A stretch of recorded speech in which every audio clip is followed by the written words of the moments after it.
If you were born before the 2000s, whether you were interested in superheroes or not, there is no denying that Spider-Man has made his way into your life. Maybe your older brother or cousin took you to the cinema and told you how excited he was to see a film he has been waiting for his whole life. Or maybe you had read a comic book once and you couldn't stop thinking about it. Maybe your name is Tobey Maguire and you had just gotten the movie role of your lifetime.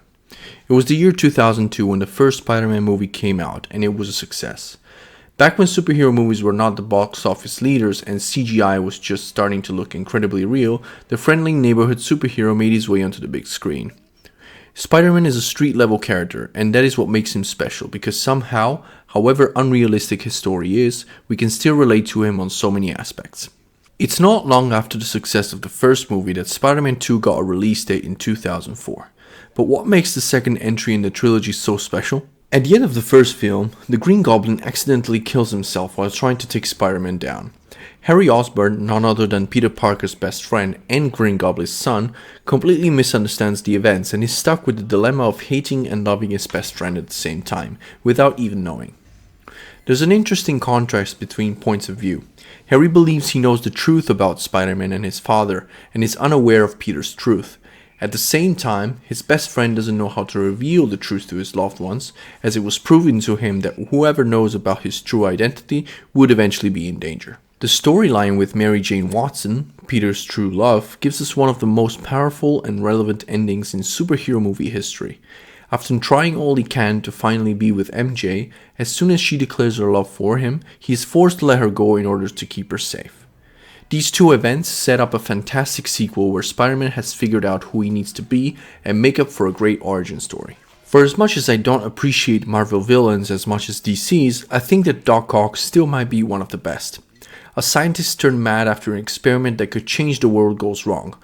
All he wants is to try again, but the very thing he created starts to turn against him, and Spider-Man finds himself fighting an individual he still admires. Octavius has no evil plans. He does not want to destroy the city or kill Spider-Man, but has no intention of stopping until his long-life project is complete. Harry Osborn puts himself in the middle and uses Doc Ock to try and kill Spider-Man, in return of something very valuable for the Doctor's project. Probably one of the most well-crafted storylines in a time where superhero movies were a rare treat, Spider-Man is starting to slowly lose his powers. He's questioning whether he wants to be the hero he decided to be at the end of the first movie, or if maybe he should continue his normal life alongside the people he cares about. Very much like fame and wealth, two very relatable real-life curses, he finds himself maybe not feeling so blessed with the fortune he has. This aspect possibly makes the character even more grounded and special compared to others. This is the definition of the iconic life lesson his uncle told him right before he died. With great power comes great responsibility. He is realizing he can't have everything. He was given a purpose when the Spider bit him and he needs to pursue it. At this point the stakes are higher than ever, as he is figuring out who he wants to be. Ultimately, Spider-Man teaches us very valuable lessons when we grow up, all while being extremely cool.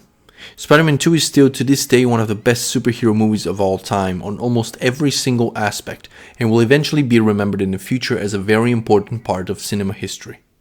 Remember, with great power comes great responsibility.